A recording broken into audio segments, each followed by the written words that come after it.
Yango John Kabamba Alobia Toboka batrapo ba parti politique Tola ya mboka République démocratique du Congo Mboka na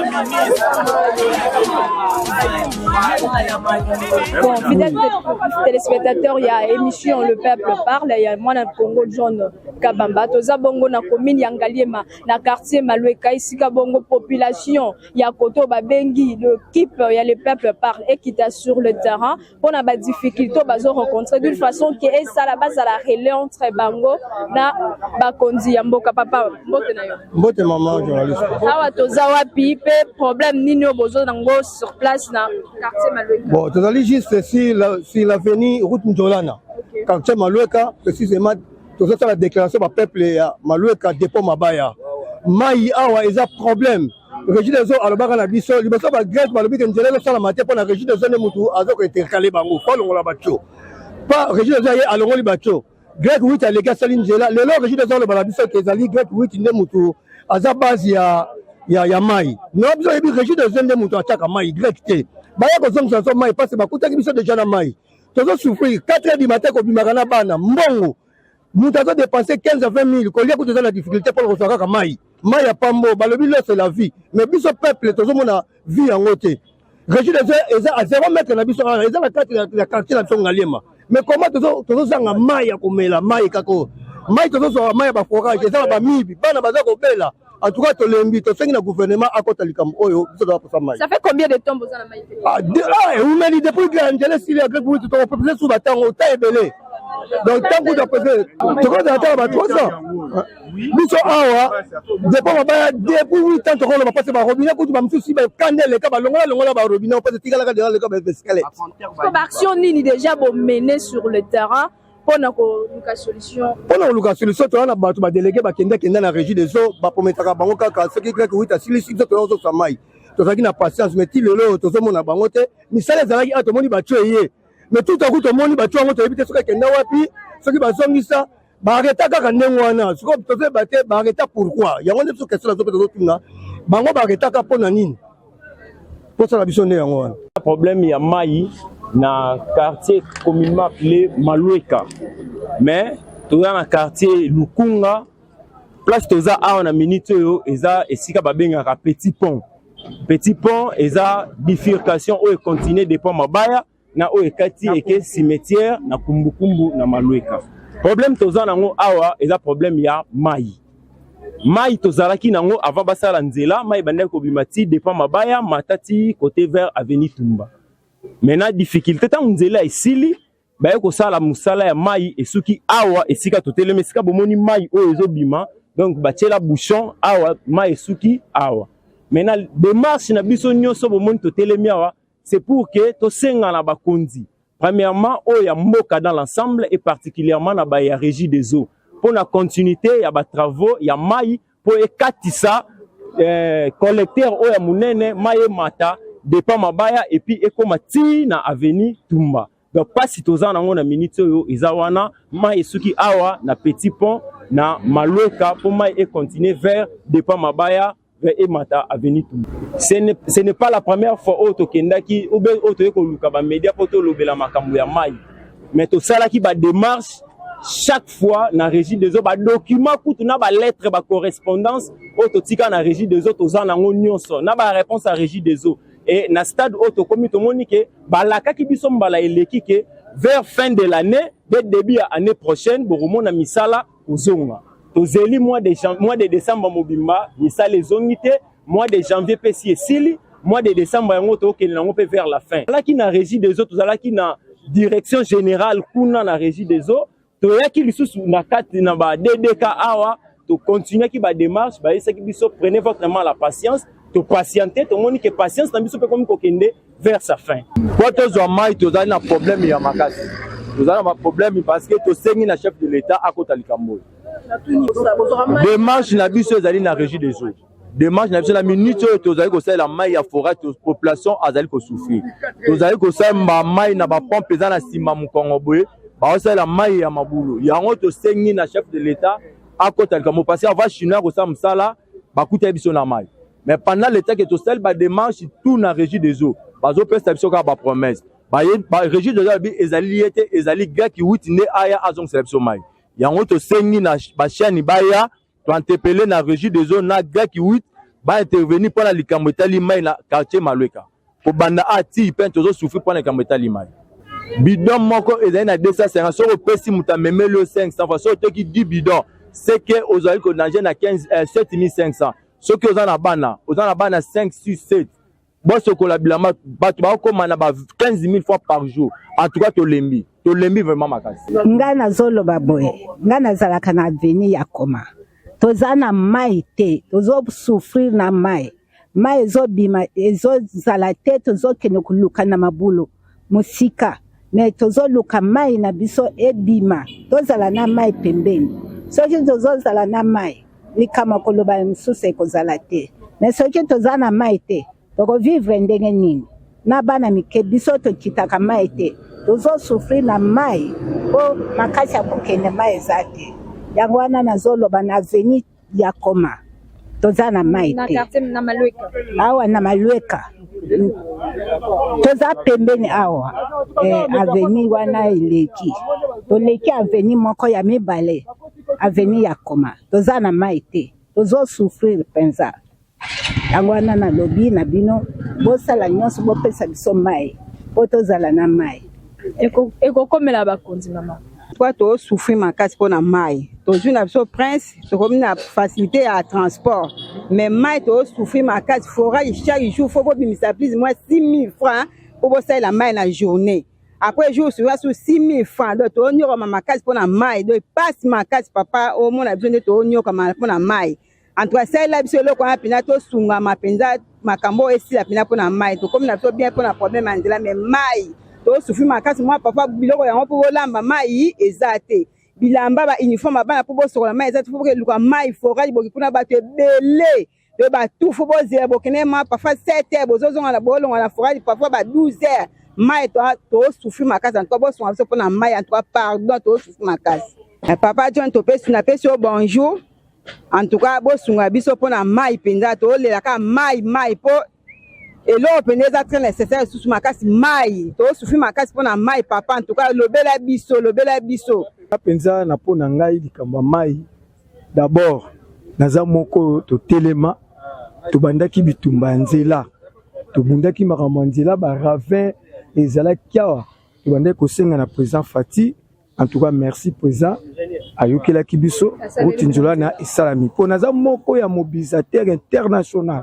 Yango moto temi siko likamandila lokwa président Fati a répondre biso président merci biso peuple Malweka ndo moto temi na doléance tozo la pona mai biso population Malweka na ba mama na ba papa na bilenge basi na bilenge mibal président Fati yoka message to vota kiyo massivement à 100% population Malweka ba vota ki numéro 20 yango na to telemi likambo ya mai papa mais quand on interpellé nous entre régie des eaux responsable régie des eaux na ba responsable ya grec 8 entre grec 8 na ba chinois papa benga bango otuna bango eloko nini ezo zanga population o ba vota kingai bazanga mai bazana mai te to comme vivre le coin na fois ba village côté mona ba bidon ba bourouette par-ci par là oh tozana kata capitale en tout cas et ça biso passe yango to beti c'était papa to sengi no mokonza mboka numéro 1 yoka message bengela biso ba chinois grec 8.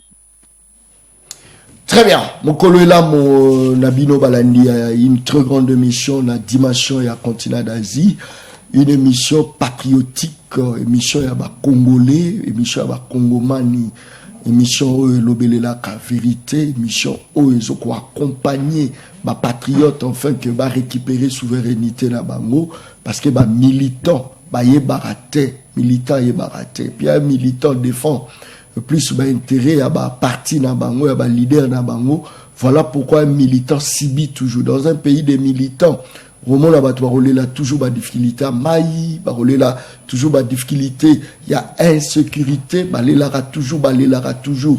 Pourquoi? Parce que la capacité à se défendre.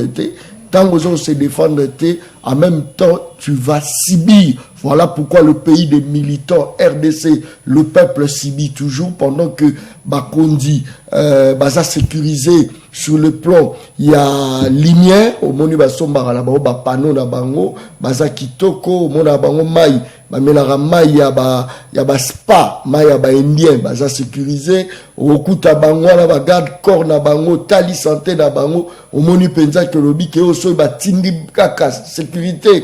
Peut-être il y a un gouverneur de la ville, premier ministre, va sécuriser le quartier, le roi Maloueka. Au monde a insécurité, vous allez l'issue sous terre et vous allez la terre. Bango baza bien, biso toza bien té. Toza on se défendre té. Voilà pourquoi nous nous subissons. Qu'est-ce qu'il faut faire pour que le peuple congolais ne subisse plus jamais? Qu'est-ce qu'il faut faire? Et ça mon tuna otoza ko tuna bon mona ba photo ya bana bazo kufa na malnutrition. Je crois que réalisateur dans Azali photo morobo ezali wana eza moka ya ba militant bana bazo kufa la malnutrition bana bazo kufa pendant que le ministère des affaires sociales les ali pendant que toza ba ministère lié na bakao mais romona ya ngote na mboka ba militant ba welela ka avion moni avion ba bazo welela ya ko welela bazo welela moto aza ko sambela pona salaire na ebota ndenge ba bazo ko welela avion wala desa et cette mais ça avion tozongisa ngo lisusu parce que tozomona solution te so solution doami tozongisa ngo lisusu te RDC ça la rareté ya ba avion za ko mona na te na République démocratique du Congo so ki tolobi John Kabamba Lobaka John akomi munoko John Kabamba boy d'ailleurs bazo préparer ba suspendre émission le peuple bazo préparer ba suspendre John Kabamba bazo préparer likambo zalite biso beto zawana taso suspendre nga mais na roleka na ba pile plateau ya bato mosusu na koloba na rolo d'ailleurs kuto repesa kanda na bandolo ba isu koleka kutuna o ça c'est très bien. Moka lokola RDC mboka ba militant ndo mona soda zotamwa na botine ya boy moka mboka botala botine ya muto azo défendre bino azola la libanda azola la na malili après botala lobo za refuta ye ça c'est quel pays soki na lobby John Kabamba Lobaka ça c'est très bien tokobeta masolo za moi ebele bomona ndeni RDC za na mai na ye ya bien mais azokoka ko exploiter même pas mai na ye bomona batu na pirogue bazako kende voilà ba kende puis je crois que je veux me rappeler à Mokao je veux vraiment me rappeler bota la qualité ya mai est-ce que moko trop mais la mai à forage pendant que mai ezali kala mingi te guerre contre Tchad na N'Djamena pour la nini à cause ya mai kala mingi te trop na guerre RDC za riche mazako koka ko protéger ba ressources na yete pour la nini parce que les problème à Bakondi les problème à peuple les problème nini tout ça ko bato ndeli babe ça c'est très bien des invités la Katia plateau émission le peuple parle à Mokolo lelo des invités tout ça na Merlin Vuvu azana biso na Katia plateau émission le peuple parle tout ça na Christopher Luboya na Katia plateau émission le peuple parle bomoni ke na kitisi moi temps bomoni na kitisi moi moke to kiti parce que tout ça okita moi nda potomata très bien mokonzi mboka zalaki face na obenga face à ba journaliste face à banani je sais pas mazaki face à ba quelques journalistes batuna ke ba mituna est-ce que ba réponse na ye et c'est pelisa qui population est-ce que ezaki pe moment yaye a gosala moi banalize o asali est-ce que ezali solo tokobeta mokolo malelo aux patriotes serait sentir c'est le gars sentir likamozate ça c'est très bien Merlin Vuvu mbote na yo mbote ndeko John mbote na ndeko ngai tokutani so lelo banda l'année passée mbote na bakongomani so bakolanda biso tika olaksi image ya bana wana ba osufri na malnutrition isali pasi mais ngala isali ngai pasité isali sengo bana ba isali ngai sengo mingi pour na comprendre que ba militant bazo défendre bateau bazo boma biso. Ce que c'est moi salinga marambo foya na banda ko na mabota ya ba militant. Moi c'est un militant, moi un militant à IDPS, INC, ba militant ba yemba boko boma biso pona caméra, pona Tshisekedi, pona Bemba. Marambo foya pona Moïse, pona Fayulu, pona ba Fayulu et la ba famille na bango. Comme ça, ba retour na bango. Parce qu'on n'est comme na famille na no ba to na boyembela ba ça bien. Ndeko John, c'est démontré chez les nutritionnistes. Moi, on a de 0 à 4 ans, on souffrir de malnutrition à niveau, on va profiter à colis, à perdre 60% de la capacité intellectuelle. Oh! Donc, bana oyo, on va profiter. Plus tard, on va 10 millions, nous aurons 10 millions d'illettrés. Oh! Donc, à défaut, on va faire ça, on va faire un cerveau. Double mort. Mais entre-temps, bandeko nanga union sacrée. Ba teki bukanga lonzo pa ba Canadien pa balona diamba. Diamba. Batu bakenda enquête parlementaire. Eliezer Tambwe, Ogi Kalonji, Ados Nombas, Jean-Marie Lukulas, Kassé quoi. Gracien de Saint-Nicolas et ensemble, bakenda 10 députés. Na mboka o batu bazo luka. Baye na rapport batika yango na nzoto ya Pepe Mboso. Pepe Mboso atiaka ngo na plénière te tindenge mandesile. Bakuta ba Canadien bakomolona na bango diamba. Oh! Bukanga Lonzo c'est 500 hectares. Soki boloni masangu popo buka babenga la culture de maïs na Lopoto, c'est 3 mois sans amisa tu bozui yango batu balie. Soki boloni masangu Bukanga Lonzo mubimba na zuka Bukanga Lonzo apam. C'est 50 millions de Congolais batu baolia. Na lingi ministre de l'agriculture, ton ministre à plan, base extrait au bas chiffre na pesi na kosi. Alors, vous avez 31 millions de Congolais qui vivent sous insécurité alimentaire, dont 17 millions sont les enfants, 7% et 12% est un espace Grand Kassai. Boyembe la kasuko batongo banzembo beaucoup monde ba musicien pour nani. So attitude nini o population rosa dango face à misère oazoko. La politique pratique. Ba konzi batala ba mouton peuple né lion. Oh, si ko biso awa peuple comme un mouton. Au moni Macron a un mouton. So ba français ba bina baba le monde azo lenga. A trouver maman so awa bison de goma ba mouton tozo ba konzi wana entre guillemets ba leader fabriqué ya lukuta bango ne ba lion. Ça c'est fort. Mais pas leader ya lukuta, un leader et ça moto a fait faire avancer ba groupe ba troupe. Il accepte de donner sa vie. Très bien. Mais bison ba leader ba lingi feti ba la ba sapata cher mutabonga on peut sa vie de bonne. Ça c'est fort hein. On me bazana ministre Moko, bamonda piqué pour la donne de correct. C'est ça $20 000. Écoute, à cher que le gars tout que bela ça. Mais au moins le ministre Moko tam la nango 5. Tant on reçoit voiture blindée on a tout pour aller en crise. 150 millions sur 4 lisous. Donc ministre Nengo tam dans pays pauvre, yemo cortège c'est 1 million 200 000 $. Namboko la petite photo. Parce que dans 56 tant que tu as un conseil, tu as un conseiller président, tu as un président, famille président, tu as un ministre, tu as un député. Tant que tu as c'est 7, 8, 9, 10 millions de dollars. Oh! Pour ça, la banque agricole, Yamoukie, c'est 15 millions. Mais attention, Nanga peut la compléter. Tu as le Belango, Bongo, Sotalipe, Bakonjango, Mbongo, Badjouaka, Babilo, Tubazo, Lata. Naba oba olia place bazoko lalela babilo tuana eza ba bayande bazako produire ango bango bazo ce qu'on a peu sur réponse te na peu sur réponse basala yango nanko quand on veut détruire un peuple premier élément ya puissance c'est l'économie so pour l'économie bien bon qui peut basoda parce que bon nous générer ba recette bon produit. Si vous avez l'économie bien, vous avez l'administration de justice à l'aise. Parce que vous avez un mongo, il y a un peu de bazou, il peut pas faire ça malam. Ceux qui besoin produit, bah soldats va relancer ba bout ça bon monter pour moi ba moyen. Bon le secteur économique besoin produit, besoin ba entreprise, richesse c'est au salam. Ba sala yango na ko ba longola yango ba pesa yango ba indo pakistanais. Veste au balata. Na si yo so sali veste. Yo so na kirda.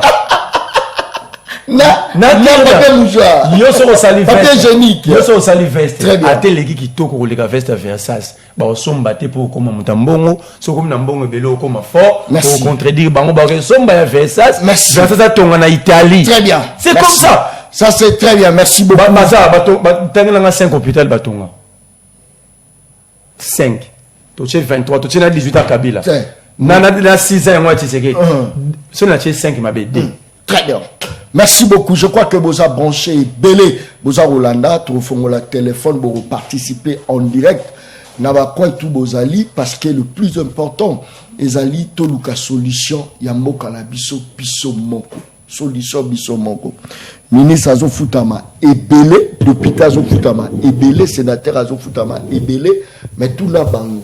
Mongo bafutaka bino biloko bolata est-ce que ça la marana Congo, est-ce que ça ba congolais pour mongo anetika la kana Congo. Na montre, na téléphone, na décodeur, na abonnement, na ba crédit, na téléphone, nyonso ezo talibanda. Apokoti restaurant, ou les pizza, ils a même pas biso. Mongo ya moka otozo futa bino $21,000, 21 wana. Babiloko nyonso bino boza ko utiliser eloko moko te zozonga na caisse ya l'état. Eloko te nyonso tout na linette ozo lata. Ça c'est très bien. Christopher Mbotenayo. Bonisate. Onangai depuis l'année passée, je lui souhaite le meilleur vœu. Même si Batango aussi l'équipe. Mbotena va peuple congolais. Si je veux dire que nous avons malade, non. Toutes les images que nous venons de suivre maintenant et interpeller, je pense qu'on ne doit pas continuer à Koganga en condamnant. Pour le moment, tout ça, c'est quoi? Dans l'étape, il y a ma proposition pour la solution. Il est vrai que l'économie congolaise est vraiment extravertie. Très bien. Et Zali n'a pas capacité de résoudre le problème. Il faut maintenant une nouvelle leadership. Moi, je suis de ceux qui pensent que c'est le chef de l'État doit mettre dans son chef une nouvelle leadership. Même si je suis de ceux qui les soutiennent. Mais à ce leadership, moi, pour la job description, il y a bateau pour travailler. Il faut reconnaître que le leadership n'est pas foutu. En dessous de la moyenne. C'est pas ce que je suis en train de dire. Cette fois-ci, il est important que Bacha nouvelle leadership de façon que tout vivre ma nouvelle donne na makamuna biso ya mboka na biso. Il y a un problème sérieux, d'abord un problème d'homme. Je sais qu'il ne doit pas travailler pour 5 quinquennats ici avec n'importe qui. Il faut pas réduire train de vie à homme politique. Si tout le monde veut entrer dans le monde politique et il fuit ce qui est scientifique, bazo kima ou ezali prise de conscience, c'est parce qu'on croit que tout le monde a occupé la politique. Nazo biso batu nyos ba kanisa ke ba ko bongana politique ezali erreur grave. Il faut total à secteur mususu pour le domaine il y a développement en Mboka na biso. Je suis en train, je dois vérifier ce qu'il vient de dire Yamakamba Bukanga Lonzo. Je dois le vérifier, je n'ai pas encore des éléments. Je dois le vérifier, mais c'est une maladie totale. Et que c'est-à-dire ministre de l'agriculture. Il faut la sanctionner. Et bon, depuis Kalawane Salama, il y a de cela. Écoutez, cher ami, nous avons des personnes, le quoi, autant Papa Mbosso, excusez-moi de le dire. Il y a des personnes qui sont dans le monde politique pour atteindre déjà monopole intellectuel. Il faut changer de personnes. Il faut pas comment. N'est-ce que la fois passée dans l'émission de Salaki Nayo. La dimension de comme les moutou, ba recruteur, ba june te merlande nga zalu wana ba juillet ministre. Au PCBISO dans 6 mois, qu'est-ce que tu dois produire? Si tu ne produis pas cela, il faut battre. Condamner. Je suis content dans l'Afrique de l'Ouest au monde moutou. Ce qu'on défendre, tu pars dans l'armée ou que défendre l'armée. Il faut comme la dimension. Je pense que tu sais qu'il peut mieux faire. Il a déjà donné le meilleur de lui-même. Il a déjà donné le meilleur de lui-même. Mais il doit choisir. D'abord réduire le nombre de ministres. C'est trop colossal. Les militaires, nous devons les soutenir parce que pour le moment, en réalité, il faut te concentrer. Mais le problème, c'est l'économie que nous avons. Mais là, mais tu soutiens les chefs de l'État, soutenir parce que autant de bilo toi ma baie. Ce monsieur a trouvé le pays à une dimension où il s'est fourni. Le problème, c'est qu'il a choisi des mauvais hommes tout autour de lui. Et c'est sa faute aussi, la dimension, il est trop passif. Ce n'est pas normal. Un homme d'État doit être vraiment une personne qui décide ce qui montre à celle de Bakangi. Celui-ci qui a commis une faute,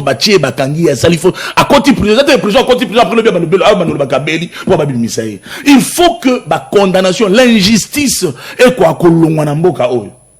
Moi, je suis de ceux qui pensent que nous ne pouvons pas soutenir le chef de l'État parce que nous sommes tous soutenir les bêtises tout autour de lui. Batou baza pembeni ya chef de l'État, bazali ko travailler non pour l'intérêt du chef de l'État. Il doit maintenant savoir montou oyo nazo zoa oyo dans ça l'évaluation en 100 jours non.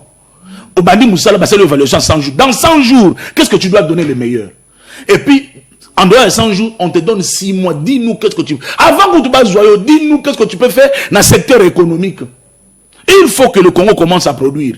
C'est regrettable que les Africains en général, le Congo en particulier, nous avons la tête. Oui, la transaction qui se fait au Congo dans les États africains par rapport à l'État européen. Aujourd'hui, nous avons besoin que l'échange économique, ce n'est pas seulement le Congo, l'échange économique entre l'Afrique et l'extérieur, entre les Africains et l'Europe, c'est 45-49%. Comment vous développer l'Afrique entre eux-mêmes, les Africains entre eux-mêmes, et les échanges économiques, dans le domaine de l'intégration, à 6%. 19% c'est avec les États-Unis.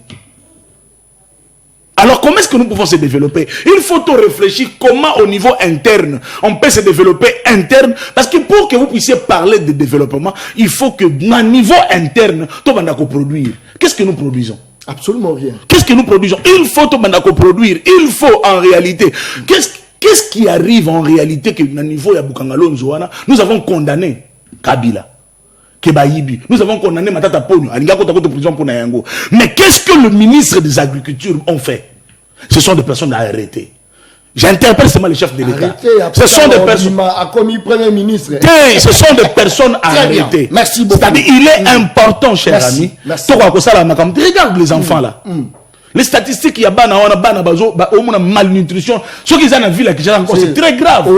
C'est trop grave, c'est trop grave. C'est trop grave. Je te dis que je ne peux pas digérer ça malgré que je suis de l'Union sacrée. Je ne peux pas digérer ça. Militaire, au moment où il défend le pays. Le problème aussi, quel genre de militaire que nous avons? Il y a des militaires qui prennent leur bottine, c'est pas ça. Parce que non, écoute, parce que il faut qu'on revoie. Moi, je suis de ceux qui pensent que ceux qui va quitter si salaire, il y a député. À $2000. Si tu salaire, calcul simple. Si salaire à député à 2000. Nous, les enseignants, vous savez que nous sommes payés combien? Enseignants. Nous a payé combien? C'est impossible même de l'évaluer. C'est impossible de l'évaluer parce que pour le moment, on a vu que oui. Un chef de. Pourquoi tu soutiens Félix? La première des choses que moi j'aime chez Félix, c'est volonté de l'amour qu'il a pour ses pays. L'amour qu'il a pour ses pays. Ce monsieur-là a de l'amour. Mon problème, l'inquiétude que j'ai maintenant, ce sont des personnes qui l'entourent. Merci. Très bien. Ce sont des. Et j'ai craint, s'il vous plaît, j'ai craint que Batouana Bazonga de Soussou et pour encore ruiner. Or, pour le chef de l'État, c'est son dernière carte. Merci beaucoup. Il doit savoir qui est-ce qu'il peut. Parce que c'est possible de faire un miracle dans 4 ans. Merci beaucoup. Ça, c'est très bien. C'est possible de faire un miracle dans 4 ans. Merci beaucoup. On doit évoluer. C'est vrai, trop ça, un débat politique, mais en même temps, ma proposition, parce que ça fait mal. Qu'est-ce qui fait que RDC, Mbokanabiso, je crois que ça est bien. Je crois. C'est bon? Très bien. Je pense qu'on doit faire que Babenga Kangai, après 2 jours avant, mokonza mboka akutana azala face à ba journaliste babi John Kabamba kombo na yo ezali yo po ozala parmi ba journaliste ba tuna mokonza mboka to komi kaka après près 2 heures ou 3 heures ba obenga ngabi John balongo likombo na yo ngabi bosali bien po mituna to ngai to tuna nga sala bombe azotala ngai tchelanga élément yango nde permettre Marley vous voir développer moi ndam élément bomona ba déchet na ko tchela bitoko kende na ko balembe malem bomoni ba déchet otoza ko benga ba immondice ba déchet wa mike même ba déchet ya ba milangi ba botala e botaka nini e baluka ka nini bokolanda binomo ba déchet so baluka misusu so koma ba plastique misusu so koma ba verre botala ndenge nini bato bazo développer pendant que biso politique ya déchet ezate bakonzi na biso bakonzo baza ko gérer biso on dit bazo gérer biso l'esprit mususu tolanda élément wana et bongo tozonga na pesa merle vous après to kokota ce qu'on a développement ya politique parce qu'il faut to bâtiment social après to kokota la ba biloko ba polémique inutile bani batu batuni ba question na suka la ngomwa mai ba meli enveloppe ba kiti la ba kei mais souffrance ils ont continué car tolanda image bongo tozonga to continuer image régie mona ba déchi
que non na ba quartier mususu okuti souciat mais ba policier bazate ni neza au sala ba policier bazate ouais ba souciat mususu oui bi Kinshasa a combien de communes 24 communes mais la police tous 58 commissariats tous 365 souciat oui bi depuis to tokakita ti lelo toza bapolisier bapolisier boni baza kufa bapolisier boni bakimi mosala mais population ezobotama chaque jour bakartier omoni awa quartier ezobakisama voilà bazokima nini nzala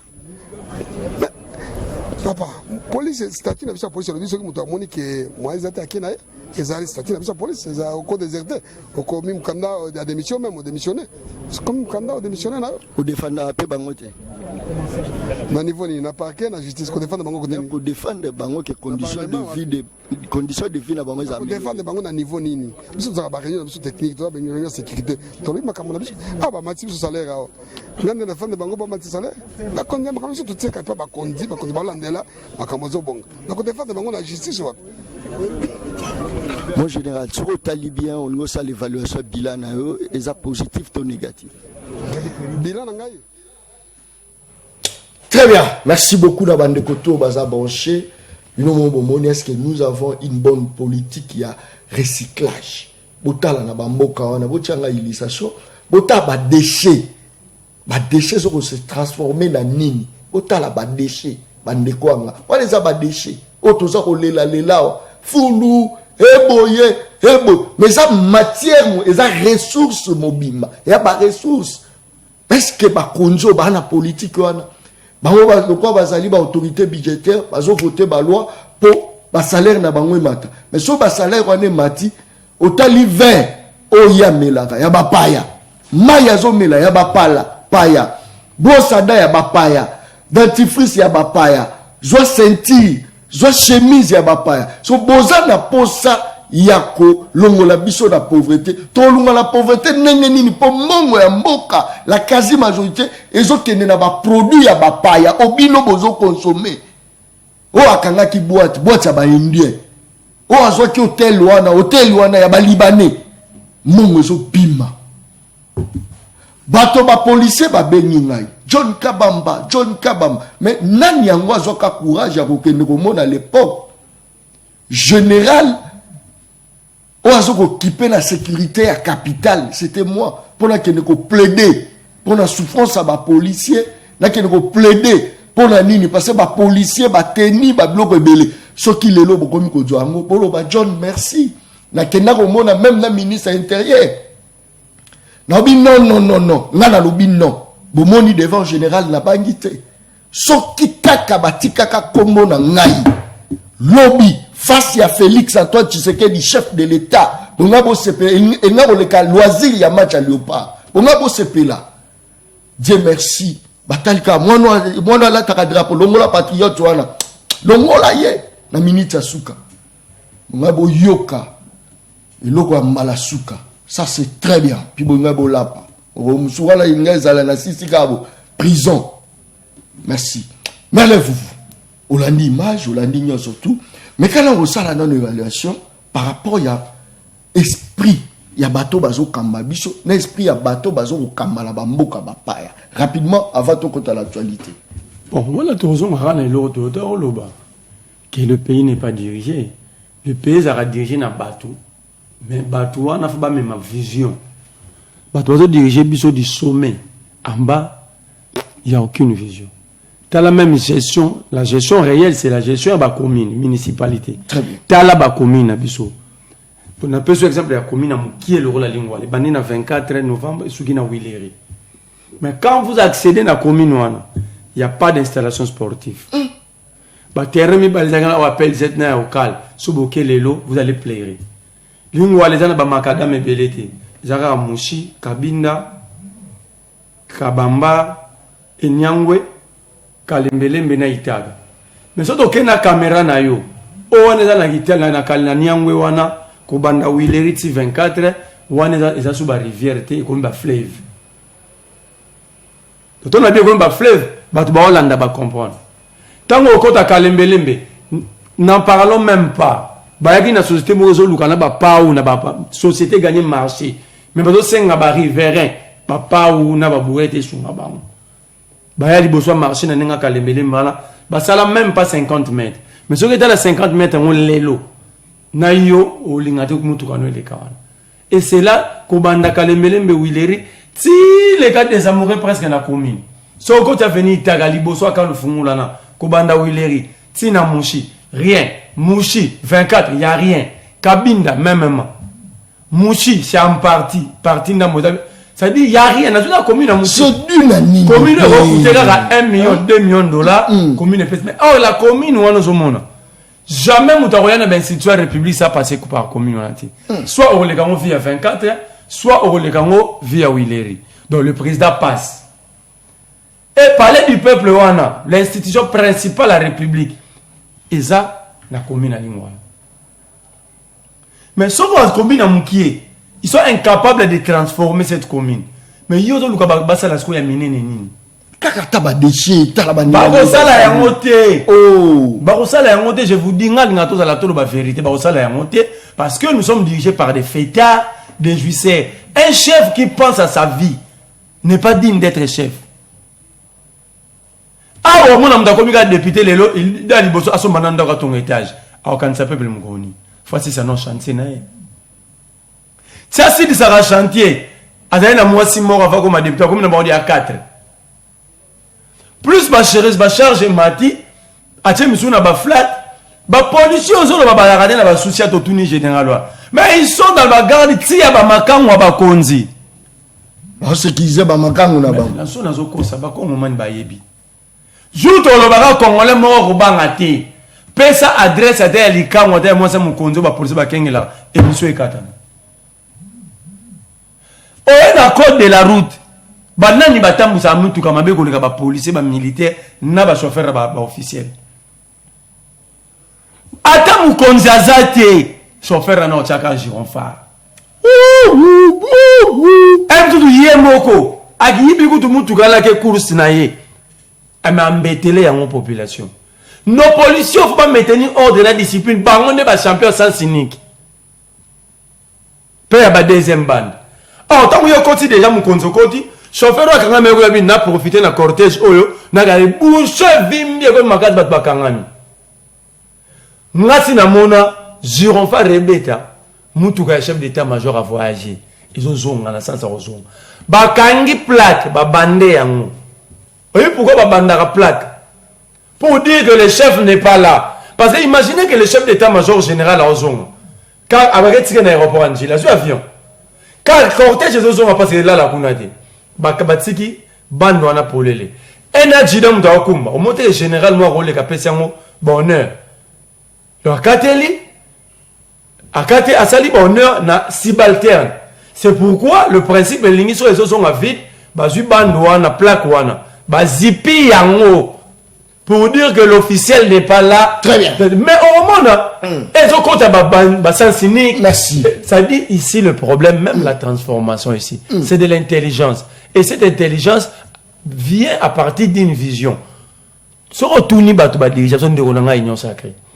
Quelle est la politique publique environnementale mise en place par le régime Tshisekedi? Très bien. Après sa réponse, bon, on peut évoluer rapidement.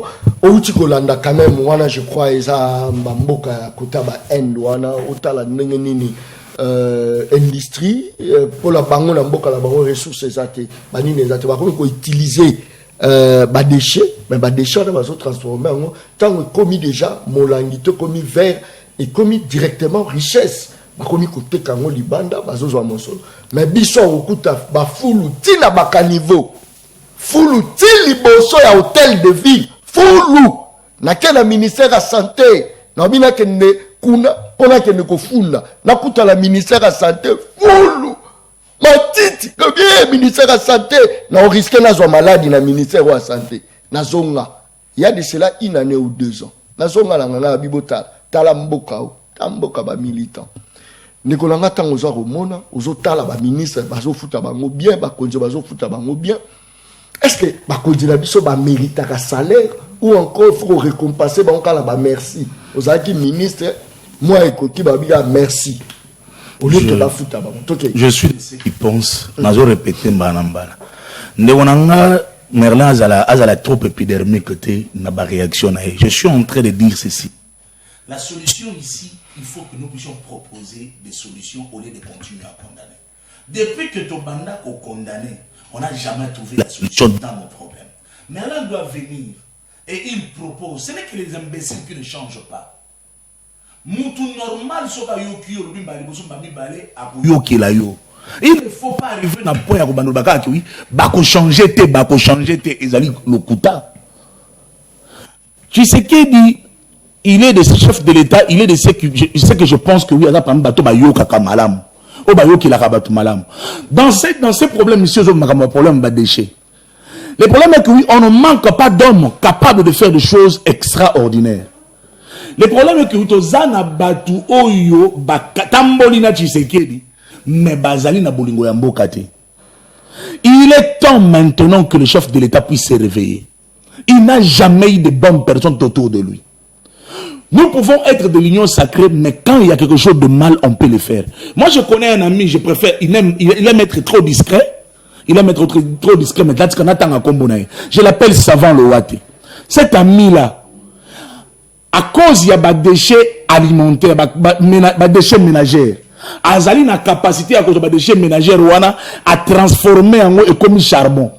J'ai appelé un ami qui est de la cimenterie, au cimenterie où après il Silou, il y a l'État Simco. Il est venu à Kinshasa, évaluer charbon wana. Le charbon qu'on a évalué, il a une capacité plus énergétique par rapport au exportateur. Mais pourquoi ne pas exploiter une personne comme ça? Pourquoi ne pas exploiter une personne qui est savant, on a transformé? Et puis, pour répondre au problème de sachet de plastique, vous savez qu'est-ce qu'il a fait ce monsieur-là? Il est arrivé au point à cause de amidon, à transformer en comme plastique biodégradable. Mais ce monsieur-là, il est parti dans Haïti, dans France, mais pourquoi ne pas exploiter une personne comme ce monsieur-là qui s'appelle Savant Lowate? Un monsieur, mais le cerveau fonctionne. Mais attention, oui, le problème que le chef de l'État doit mettre une bonne leadership pour sélectionner de l'intelligentsia. De l'intelligence, c'est-à-dire prendre des personnes compétentes à la place qu'il faut pour travailler dans Katamboko. Moi personnellement, j'en ai assez de commencer à se plaindre Batouboy. Je vous dis, ceux qui ont revenir dans Onde Komerla, qui font la table à Mbosso, c'est que Mbosso n'aime pas le pays. Il faut qu'on arrive à détecter celui-ci n'est pas patriote, celui-ci n'est pas. À l'est, là-bas, nous sommes en train de parler. Les gens sont en train de mourir. Est-ce que Mboka le quoi Rwanda va nous manipuler biso? Je pense que c'est au décidé caca. Que attends ma boko à Pambato que nous Rwanda, Rwanda au Sakana bisoté. Mais c'est le problème de personnes qu'on est en train de mettre. Chaque jour, tu as trahison. Chaque jour, tu as trahison. Mais les gens se taisent. Et le chef de l'État, il doit se réveiller. Il doit se réveiller. Il doit prendre conscience. Nous ne pouvons pas accepter que dans Mboka Oyo, les choses continuent à se répéter. Surtout, ils sont critiqués Kabila. Il faut tout se réveiller pour le moment pour abattre ces Kabisote. Donc, on peut ça va Marlin raison. Nous risquons de donner raison à ces gens ici qui ne font que critiquer, ils ne proposent rien. Il faut que tout comme à un niveau, qu'on propose des solutions dans le domaine sécuritaire. Regarde ce que nous pouvons faire. Moi, je suis en train de proposer au chef de l'État de réduire, de mettre. Au moins, pour on n'a pas besoin de la démocratie. On n'a pas besoin de démocratie. Moi, je pense qu'on n'a pas besoin de la démocratie. Il faut taper la main sur la table pour dire que oui, aucun député ne peut avoir l'argent au-delà de $3,000. Parce que il y a des citoyens lambda qui sont là, au bas de souffrir, sans pour autant il faut réfléchir. Toi, tu es ministre de l'Industrie. Qu'est-ce que vous allez proposer pour la production en Bokao? Tu es ministre de l'Économie. Qu'est-ce que tu proposes pour la remonter l'économie? Le dollar est en train de monter à une échelon au qu'on dit mangoté. 28 déjà. Hier, on a que le foot en dako. Là où on a dollar na presque 30 000 francs. On est où là? Même si nous pouvons soutenir les chefs de l'État, nous ne pouvons pas continuer à soutenir comme des naïfs. Nous pouvons soutenir ce qui est bien. Je répète, le chef de l'État est un bon leader, mais qu'il tape la main. Pour le moment, l'année passée, il avait des comptes à rendre, il avait des choses peut-être à remercier. Maintenant, il a été élu à la majorité écrasante par la population qui l'ont choisi, surtout pour l'identité qui m'ont en boca. Mais il est temps maintenant, l'identité qui m'ont en boca, à quoi commettre volonté et de l'amour pour la nation. Sinon, Merlin va continuer à fingailler. Merci beaucoup. Sinon, Merlin va continuer à critiquer. Il est grand temps. Merci. Le chef de l'État croise le doigt. Ministre, aucun ministre, même au niveau de la présidence. Merci beaucoup. Il ne faut pas réduire le train de vie de la présidence. Merci beaucoup. Il ne faut pas réduire en haut. Merci beaucoup. C'est trop. Merci. Vous imaginez que oui, moi j'appelle. Et là, quand vous policier, agent de l'ordre en désordre. Merci. Les agents de l'ordre en désordre. Vous dites que vous êtes des agents de l'ordre. Mon frère, nous n'avons pas assez de véhicules au Congo. Si vous partez à Dubaï, on a plus de véhicules. Si vous partez à Nabachi, mais c'est l'organisation, les civismes routiers. Nous n'avons pas. Merci beaucoup de l'actualité. Merci beaucoup. Pour changer de choses. Babetaka moninga na yete. Babetaka moninga te. Oui, zali bandi des amis. Bakangi pour la nyo ayibaki a dit. Pesa nga téléphone. Magistrat on a zapi. Na lobby libéré pour faire comme un ministre. Libérer les amis. Na mosala moninga zalaka te. Fifi Masuka. Yemoko, abimi député provincial, abimi député national, azo postulé na Sénat, azo postulé pas comme un sous-gouverneur. Yebisangai. Fifi Masuka, na Yemoko, Fifi Masuka. Yemoko. C'est-à-dire, eza ndenge wana 39 bateaux ba géraki biso bazongi ba député national provincial bazongi. C'est-à-dire pouvoir kangami place moko. Moto atangi na université de Kinshasa. Moto atangi na Ifasi, tozupe bato batangi na IPNO ya biso awa. Yebisanga sort na bango pe kozala nini. Bakangi pouvoir place moko bango na bango. Batu bord bango na bango. Mais lèvez-vous.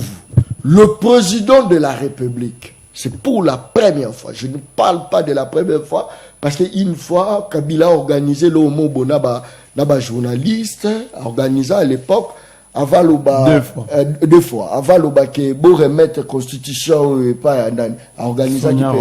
Mais est-ce que tout le quand même faut encourager quand le chef de l'État a pris quand même opportunité naba pandisango bas à la face nae batuna mituna bien que la zomo la ba misu ba kebo tuna motuna ya tuna bazo kende bo ba kebo.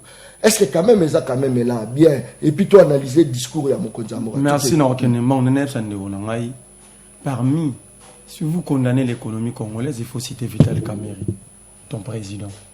Où sont wapi ba semence à Renoro Lugaya Masango. Oyaki nango. Combien d'hectares déjà toloni ba semence wana. Parce que des fois tu vois Masango te babeki Katumbi a négocier na ba président Kamerhe abaki to ina ba semence. Aloni déjà combien d'hectares ba semence wana et venant na nzela et comment balone li wapi. C'est ça le problème. Vous ne pouvez pas crier pendant que vous êtes à responsabilité. L'économie que vous êtes en train de critiquer, c'est entre les mains de l'INC, le budget national de la République, entre les mains de l'INC avec Aimé Boji. Qu'est-ce que l'INC, tant que parti politique, avait comme vision au MMI? Parce que la politique nationale des secteurs, ils ont défini dans moto à gérer secteur, ma conformité à la vision du président de la République. Qu'est-ce que Kamerhe a apporté de nouveau dans le ministère de l'économie? Qu'est-ce que Aimé Boji a apporté de nouveau dans le ministère à budget avant de condamner les autres? En gros, je vous dis, le problème, c'est ces groupes-là. Le pouvoir na Congo est un pouvoir coutumier. Régime, ils ont aussi besoin d'un royaume Congo. Au Congo, on a un konzi amboka, baketa la maman mokonzi amboka. Baketa pese ba civilité. Est-ce que ça m'a dit? Vous chef de corps, a que présenter ba civilité. Ça, la science politique, on va ba civilité.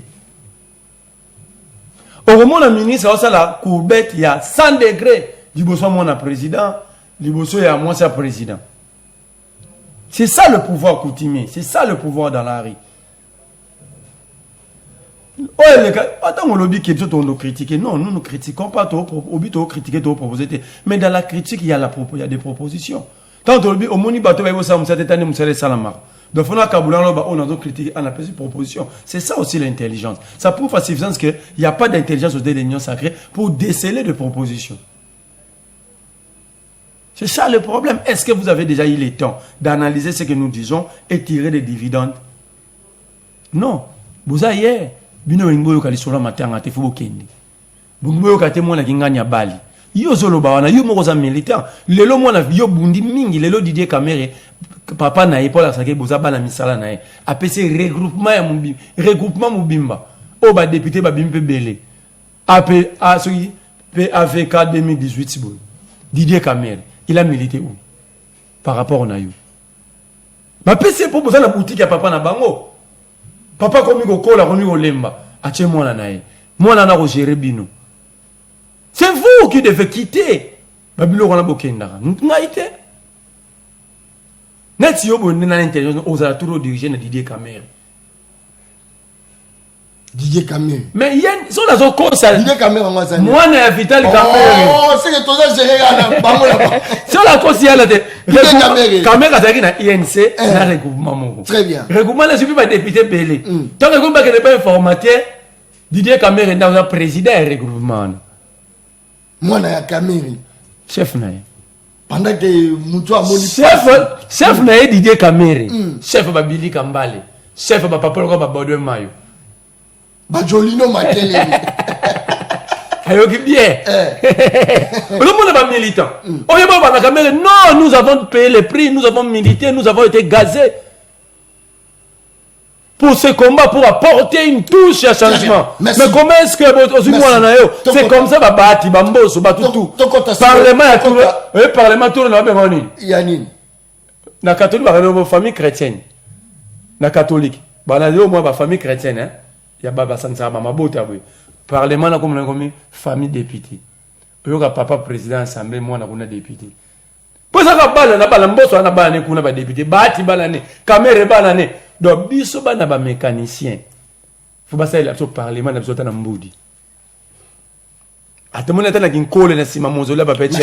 Bo ça la biso bana ba mécanicien, bana ba enseignant, parlement na gouvernement na biso poto tiki la bino. Osaï quand même convaincu na biyano mon côté. Ouais, les gars qui lobby c'est face à la presse, face à l'équipe mouya face à président. Oh! Basa gandeni, bana groupe WhatsApp ba journaliste mouya ya gérer. Ah, voilà. Sikoyo soki boza la groupe ana ba poni ba to ba retourna ba mituna botindi ba question pa muyaya poni ba question bo retourna mokonza mboka ndebo yango no moni lobi Jean-Marie Samba paso liloba aganga yi mokonzi na za sanctionner Aleli ba président je Aleli ne président bi on za sanctionner pana muyaya bi noto comme na souza a insister pour d'abord tika ya tuna ra mutuna ndaya ko tuna mamastani na liberté à presse. Donc, il a dit que Jean-Marie Samba la groupe WhatsApp a raté. Tel là, jouer face à mon konzambo, il question tourner. Personne n'a posé des questions de fois, à part Marius Moungana, Jean-Marie Samba. Tous, ils étaient en train de déchirer le président, de les caresser. Oh, le président a menti, je vais être dit dans le bateau. A menti. Félix Tshisekedi, il a menti sur toi. Non. Je te retirer dans le mentir. Faut mentir, ça m'a bête, ça qualificatif, le président a menti. Est-ce qu'il a dit la vérité? Non, il a démontré. Non, il a démontré. Il y a l'Iboso Félix a dit M23 et Rwanda. Félix peut nous citer un seul membre M23 rwandais. Lares Kayuka, Yosa INC. Ah, Zelate. Zelate, c'est la place dans la cité. Lares Kayuka, ou à porter parole politique à M23, ancien membre de Nabango. Il y a INC à Kamé. Oh. Lares Kayuka. Il est rwandais, peut sa réponse. Si Félix a dit la vérité. Willy Mama, un Congo, ancien membre de la fédération UDPS Nord Kivu. Il est rwandais. La détail. Il est rwandais. Sultani Makenga, originaire à Massissi, va à Massissi, pose la question, on connaît la famille, le papa, la maman de Sultani Makenga. Vous voyez, c'est sûr que Massissi, c'est en Rwanda. Soit de Bokabango déjà. Bertrand Bissimo, président M23. Mboka moko village moko na président no Kamere. Kamere ay mamona oloba. Mouchi. Merci. C'est là. Chité. Ils sont rwandais. Na tse bido na défi botangela nga membre moi M23 rwandais. Merci beaucoup. Moi la libo. Le président ment.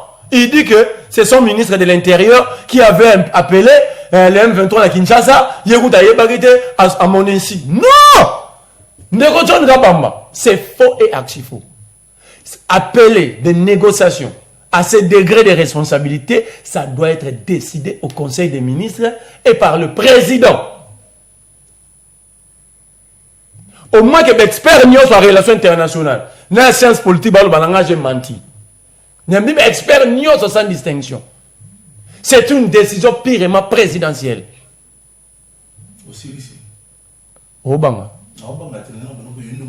Merci beaucoup. Ça c'est très bien. Tu peux ça y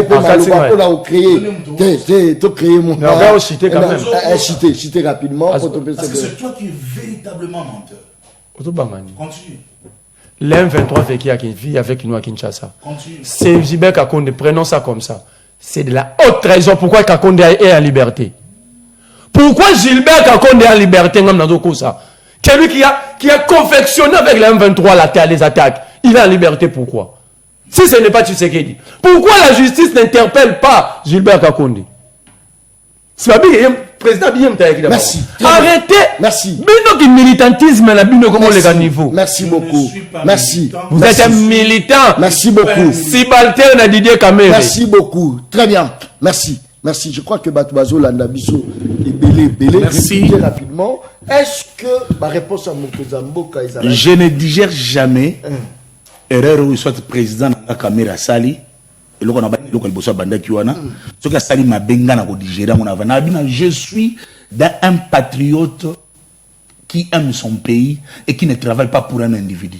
Je suis venu avec une idéologie, na lingande idéologie INC, na lingande idéologie à Kamere. Mais je ne suis pas venu soutenir ceux qui Kamere a commettre erreur, n'a soutenir rien. Ça c'est la première des choses. La deuxième des choses, si et seulement si le congrès ou soit le parti a choisi Didier Kamere comme chef de parti, je ne dis pas qu'il est incompétent ou soit il est moins important. Qu'est-ce que moi je vais faire? Je ne suis pas parmi les gens qui décident pour la Moutouana. Je ne suis pas là. Mais parler des présidents de la République, il y a un groupe WhatsApp, il y a un journaliste. Je suis sidéré d'entendre mon frère Merlin que je considère avec des analyses bien précises à l'OBA que président lobby que les M23 à Rwandais. S'il est en train de douter des M23 à Rwandais aujourd'hui, je regrette. J'ai dit ceci. Le président de la République a dit les M23 est soutenu par le Rwanda. Pourquoi j'ai les têtes de Rwandais? Parce que même les Congolais Moussoussou, qui sont faibles d'esprit, Bazali Kokende, qu'on s'attachait à M23. Est-ce qu'il a ignoré que les Congolais sont à M23? Il n'a pas ignoré qu'il a dit ça. Il n'a pas ignoré que les Congolais sont à M23.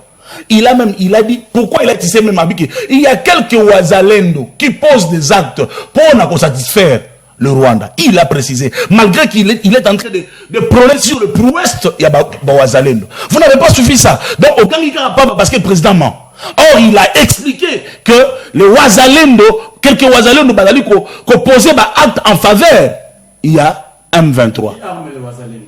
On évolue. Qui arme les Ouazalendo? Je t'ai laissé le temps, s'il te plaît. Qui arme les Ouazalendo? Je t'ai laissé le temps. Voilà. Je t'ai laissé le temps. Le président de la République parle pour la Makambouya Kankonde. Il dit ceci. Ces gens-là se sont fait inviter. C'est-à-dire que oui, Yaki va proposer mon président de la République. Abi Yaki va proposer mon Angaï. Moi, je refusé ces rendez-vous-là. C'est ce que le président de la République avait dit. Quand le président de la République a su ça, avant d'ici Bango, après, c'est faux. Il a dit, la première personne qui lui a dit que oui, les représentants des M23 sont ici à Kinshasa, et Zali Gilbert Kankonde. Ces gens-là, est-ce que tu ne crois pas que oui, en tant que des Congolais, comme la Kinshasa, sans pourtant le président, est-ce que bien sûr que ceux qui ont voyagé, le président de la République doit savoir qu'ils ont voyagé qui? Il doit savoir qu'ils ont voyagé qui?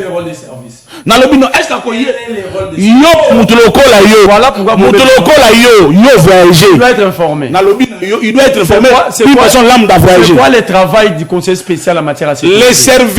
Les services aux la politique. Les services de la politique, c'est quoi les rôles du conseil spécial en matière de sécurité? S'il vous plaît. Les services ne doivent pas. Dans le but, bateau bayaki. Oh, cher ami. Je sais que tu as toujours été. C'est quoi? S'il vous plaît. C'est quoi? Permettez-moi de poser cette question. Je n'ai pas besoin. C'est quoi le rôle du conseil spécial en matière de sécurité? C'est pour tenir compte de tous les entrées et sorties pour la sécurité en Boka.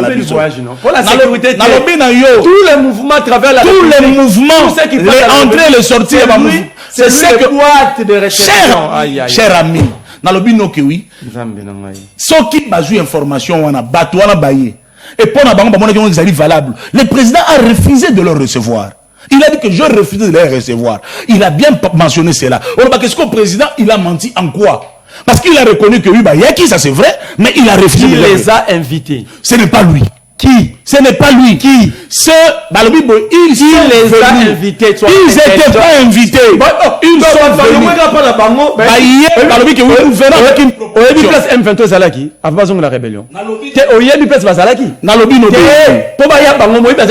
Écoutez, je vais te dire une chose. Voilà quand même. Je n'aime pas à tout moment quand je parle, surtout dans les sanguinaires de quoi M23. Non, je vais te dire une chose. C'est lui qui est à la base de ce qui se passe ici. C'est vous qui êtes c'est vous les responsables. Je peux te le démontrer noir sur blanc que Tshisekedi et son groupe sont responsables de ce qui se passe.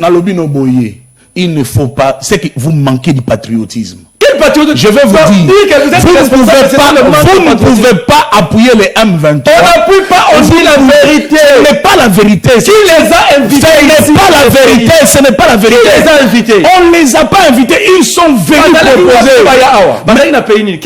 Qui a ouvert l'espace aérien pour Bayekomati? Mais mon frère, qui les a reçus à l'aéroport d'Njili? Qui les a logés? Ils ont été reçus comme des officiels. Mais ils étaient en Ouganda, non?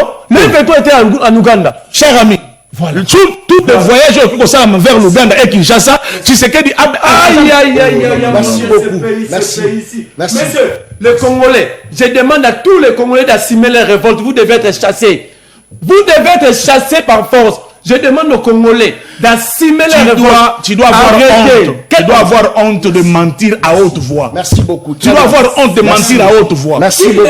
Tu dois avoir honte de mentir à haute voix. Il ne faut pas dire les choses au peuple congolais. Pas quoi au Kasayo, la vérité. Tu n'es pas dans le service. Tu n'es pas dans le service pour envoyer il a reconnu qu'ils étaient là avec leurs propositions. Ils étaient là avec leurs propositions. C'est toi qui dois s'arrêter de parler parce que Bango Bazalaki n'a pas proposition à Bango. Oh, ça n'a rien à voir avec le militantisme. Ça n'a rien à voir avec le militantisme. Tu sais très bien, tu me connais très bien. Gilbert Kakonde a reçu ces gens-là parce qu'ils sont venus en tant que... Oh là là. Merci beaucoup. C'est ça l'intelligence. Merci beaucoup. En quelle qualité et merci. Quand en ligne au défendre Mboka la yo, en dehors il y a RDC tout ça là. S'il vous plaît, besoin la micro. Besoin la micro. Nous pouvons pas. Non, messieurs. Allons de au ben du soir commodèle. Allô? Je défends le pays contre l'extérieur. Allô de ben du soir commodèle. S'il vous plaît. Très bien comme toi tu es très. Merci beaucoup. Participation na yo. Attaque personnelle, s'il vous plaît. Non, qui est allé jusqu'à Mounagana n'est pas très. Allô? Merci beaucoup. Nazo Kao, mais attaque personnelle. Bon, Nalobi Boui. Ouais. Tu vois, Nazo, on a pas mal. C'est un rebelle, Royama Namboka, Massa, autorisation président. Je vous salue à Batoufima. Après, beaucoup de gens qui ont dit, oh, il y a qui kuna au Ouganda, quoi, il y a Awawa. C'est au président limité. Merci beaucoup. Merci. Bien parlé. Ça, c'est très bien. Merci beaucoup. Coton Lino défendre RDC, s'il vous plaît. Allô, le copain du soir, comment on a dit? Oui, allô? Qui m'a aussi la télévision? Allô? Oui, bonjour. Hein? Qui m'a aussi la télévision? Oui, bon, au fait, na bengi vino pour na elobila makambo ezoleka na mboka. Parce que oui, parce que Tolandi, point de presse, il y a président et lobby. Nous avons senti beaucoup d'incohérence dans ce qu'il est en train de dire. À lobby, il y a escramouche. Qui au contexte, il y a moyen d'intervenir. Mais lorsque lui, il avait dit ça, on était dans quel contexte? Lorsqu'il disait ça, déjà les députés étaient en train de partir, les sénateurs étaient déjà partis parce qu'on était en campagne électorale. Ça, on passe. C'est faux. Les M23 étaient appelés par le président de la République. C'est eux qui ont organisé cette chose-là. Nous voulons un changement. Mais c'est Merlin pour voir raison. Nous devons chasser ce régime qui nous fait reculer. Tout ça, tala ndenge bandeko na biso bazokufa papa bozomona yango te. Vraiment c'est très triste pour ces pays. Merci beaucoup. Toujours continuer, toujours série appel aux Obenga, attaque personnalité, au Tikali na Kati, il y a 6G. Ça c'est très bien. Alors de Kobeng Biswap Komonai. Ndeko John Kaba Mamboka ezotambola mabe. Et sa participation na yo. Na uti kozala attaqué awa 2 jours passés na bakuluna. Na commune ya Njili. Bazui bakuluna wana parmi na bango bazui moko mais na niveau ya district ya Njili bazo kimisa bakili en même temps bakilinga comme agresseur qui se soigner si manango bazui ba libérer muyibi wana mboka ngoto kotambola bo crime koto na Njili matina ndinga kosakana te Ote la biso likambo. Merci beaucoup, ça c'est très bien, merci. Ouf. Allô? Allô, Ndeko Ben Biswap Komonai. Allô? Allô? Allô? Allô? Oui, Ben Biswap. Allô, monsieur, Bito A, Neza A, Bito A, tu as pas gêne, mais Michel les a dit. Vous comprenez, on te comme va couler, n'a pas bosunga biso, bosunga tout, là n'a vu noir. Michel, tout ça, moi il faut que Michel les a dit, on te comme va couler. Oui, ça fait. Merci beaucoup. Allô? Voilà, je pense qu'il y a saturation. Allô? Ouf. Allô? Allô? Ouf. Allô? Allô, Ndeko, bonjour. Obeng Biswap Komonai. Mbotena. Na bing bina parti à Monga Poula. Participation dans la carte personnalité. Bon, merci beaucoup. Je vous suis depuis le début de l'émission. Hein. Oui. En tout cas, le monsieur qui est en rouge, excusez-moi de le dire, il n'est pas intelligent. Non. Au lobby bien, c'est pas bien. Allô, Ndeko Ben Biswap Komonai. Voilà. Allô? Allô? Oui, Obeng Biswap. Bonjour. Nazo Kayo. Merci beaucoup. Très bien.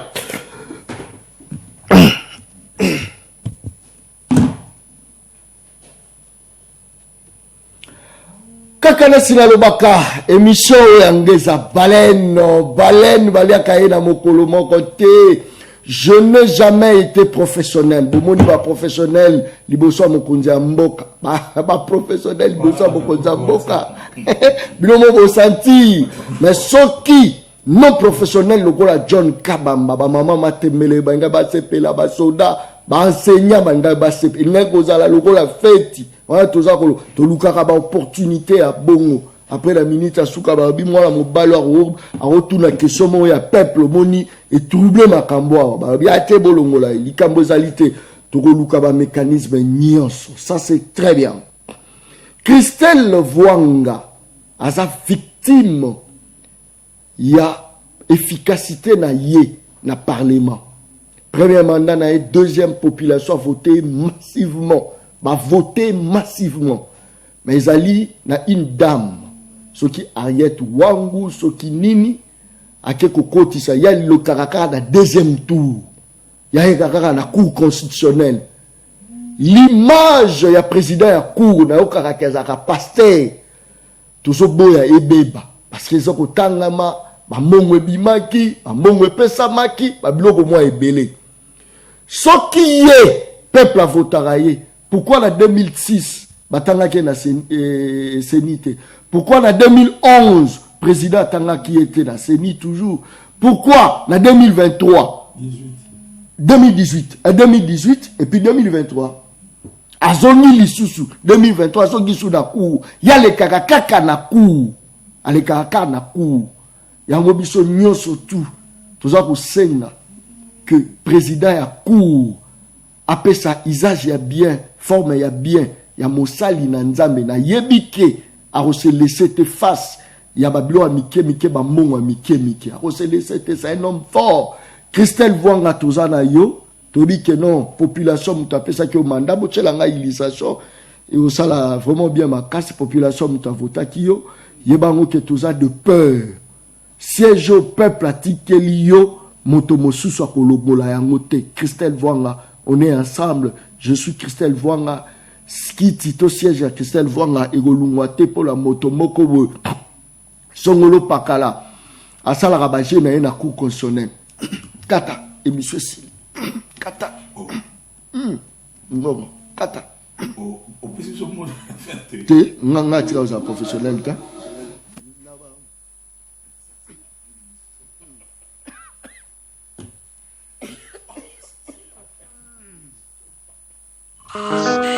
Sky, opération Toboy distraction. RJ.